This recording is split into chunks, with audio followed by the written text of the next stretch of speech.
But that does not rule out the possibility that humanity may one day discover evidence of an intelligent civilization, either in the far-flung heavens or much closer to home.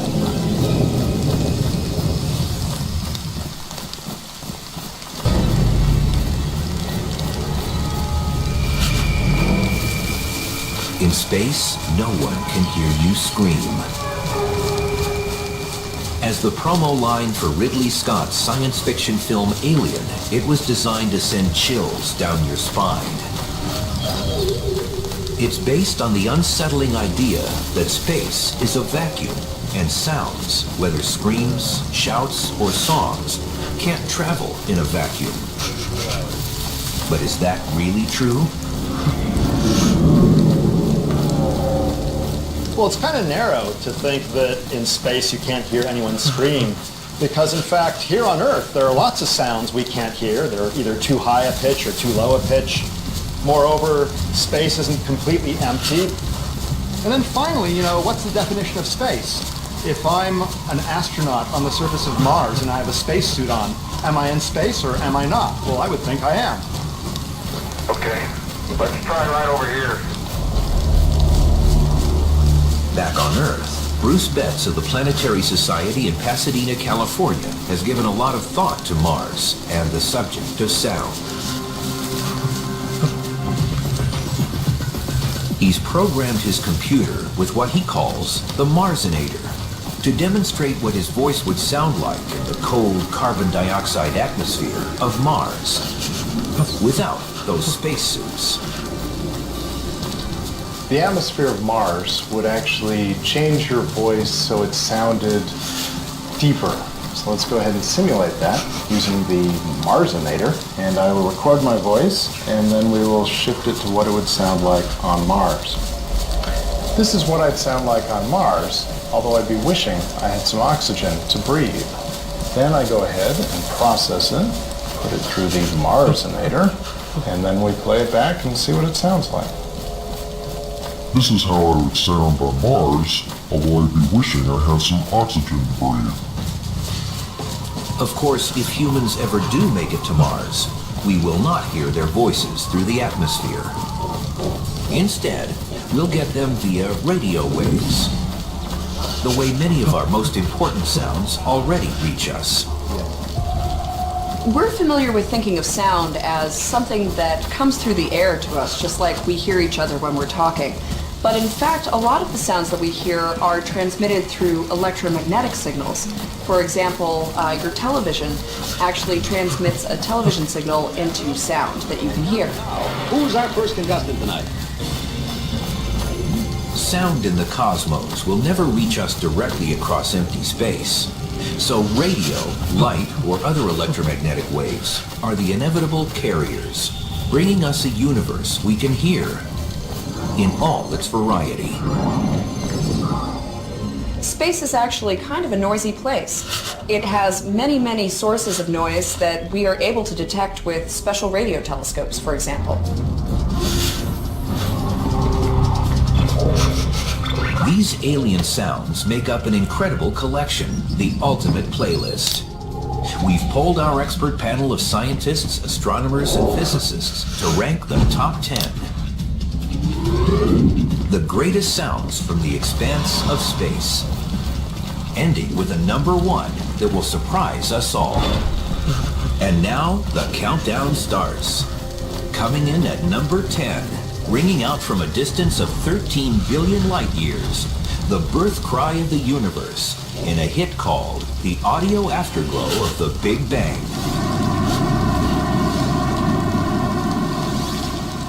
It's remarkable that the young universe actually made a sound, and the reason we know that is that we can actually witness the glowing gases that were present at that time. The glow from these gases is known as the cosmic microwave background radiation, or CMBR. It is a faint trace of microwaves that stretches across every point in the sky.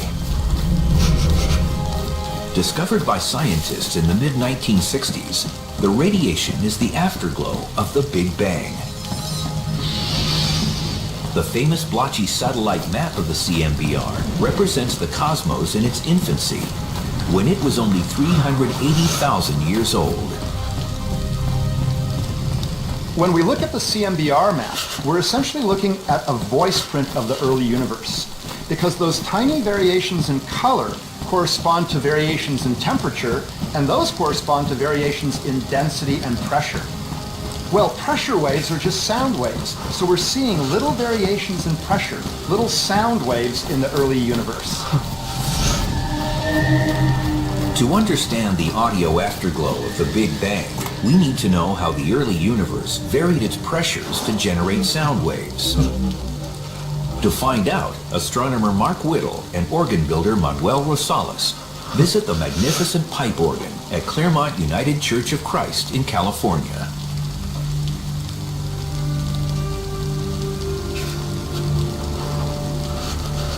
In a way, the 4,000 pipes in this organ are comparable to the voice of the early universe.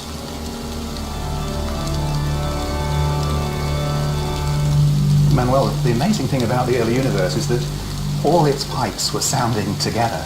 And it'd be lovely if we could just try that with this organ. So do you think we could do that now, play all the notes at once? Yes. Let's pull out all the stops and try it. Ah, that's where that phrase comes from. Yeah. Okay, let's go.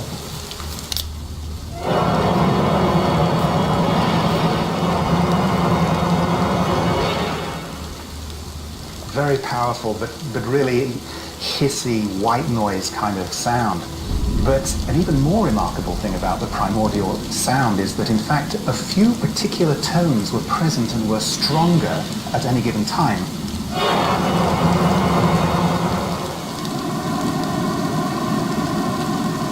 This is the opening note of hit number 10, the audio afterglow of the Big Bang.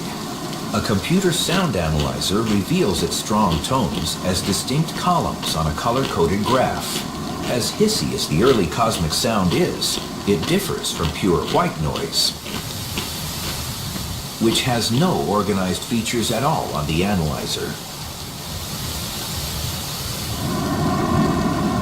The sound of the audio afterglow, on the other hand, comes through with a vaguely musical quality.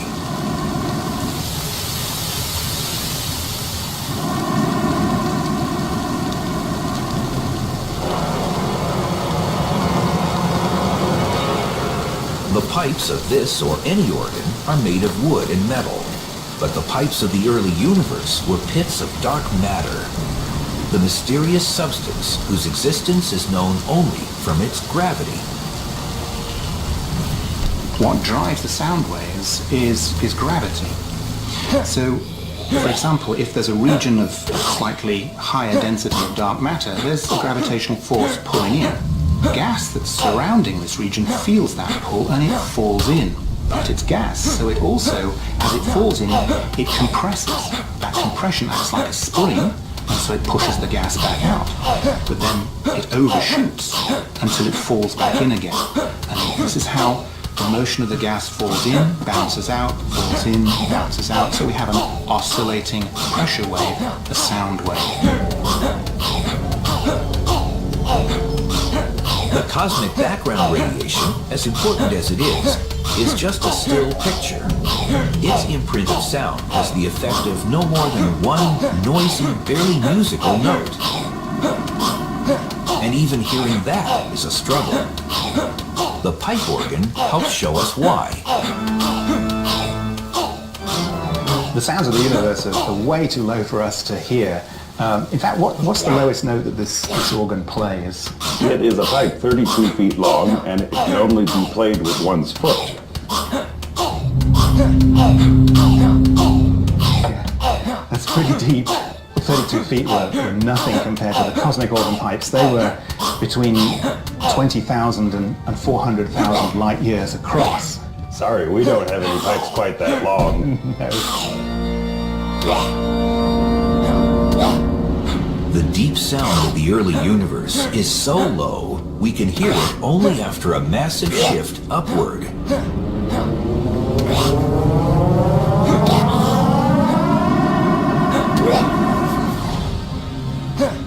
background radiation of the universe dates from 380,000 years after its creation. But what happened before that?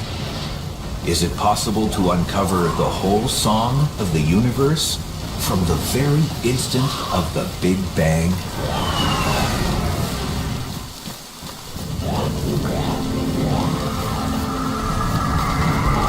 The cosmos is filled with a symphony of alien sounds, and we're counting down the top 10 of the universe's greatest hits. Number 10 on the playlist sings out with the earliest tones of the universe, from the audio afterglow of the Big Bang. But our download of the universe's birth song has some problems. With the cosmic organ playing all its pipes at once, what reaches our ears sounds like only one complex, noisy note. It's only one note because it comes from the pressure waves we read from the map of the cosmic background radiation, which is just a still picture of the sound in the early universe, taken 380,000 years after its birth. How then do we run the clock backwards and hear the rest of the song? Modern cosmology is sufficiently advanced that it's possible to create a computer replication, a simulation of the young universe. It's possible to recreate within a computer what's going on and how the sound developed right from the very, very beginning through those first 400,000 years. They are the same kind of supercomputer simulations that have given us pictures showing how the early universe evolved. The dark matter pipes of the early universe acted like those in the church organ. As bigger pipes were played, deeper notes were sounded. As the universe expanded, there was more space and more time. More space meant bigger pipes, so the notes in the song got lower and lower as the song played out.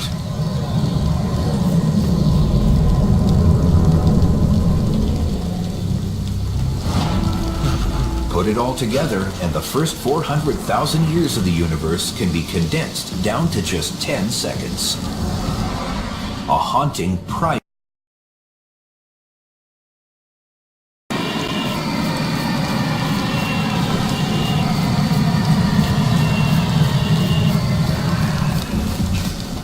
The gas that's falling in and out of these dark matter regions is ultimately going to become the first stars, the first galaxies, and ultimately it'll be corralled into the thousands of galaxies that we see around us today. So while it's been amusing really and playful to reproduce these sounds for us to listen to, in the big picture they play an enormously important role in crafting the structure of the universe that's going to unfold in the universe that we find ourselves in today.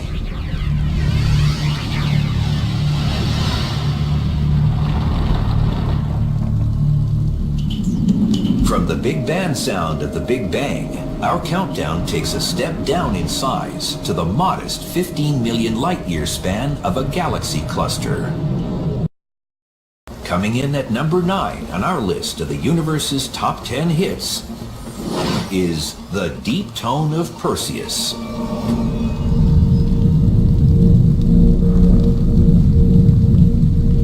This is low sound to the extreme, emanating from the Perseus cluster, a grouping of roughly 1,000 galaxies, 250 million light-years from Earth. The central galaxy in this cluster of galaxies has a huge supermassive black hole at its center. The cluster's central galaxy is called Perseus A, and its supermassive black hole gives it what's called an active galactic nucleus, which shoots out energy in the form of gigantic jets, tearing into the surrounding space. For reasons which we don't fully understand, it seems to be coming out, the energy is being produced episodically, about every 10 million years or so. Those energy pulses are actually waves of pressure. And that's exactly what sound waves are. Pressure waves. The wave, as demonstrated by sports fans, has an up and down motion that's very familiar to us. But these UC Berkeley students will switch gears and show us how a sound wave is different. Okay, everyone, lose the pom-poms. Since sound waves are pressure waves, we're going to build a pressure wave out of all these students. Okay, everybody, let's line up. You go over here, and then shoulder to shoulder, just like this, stretch out over there a little.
Bye.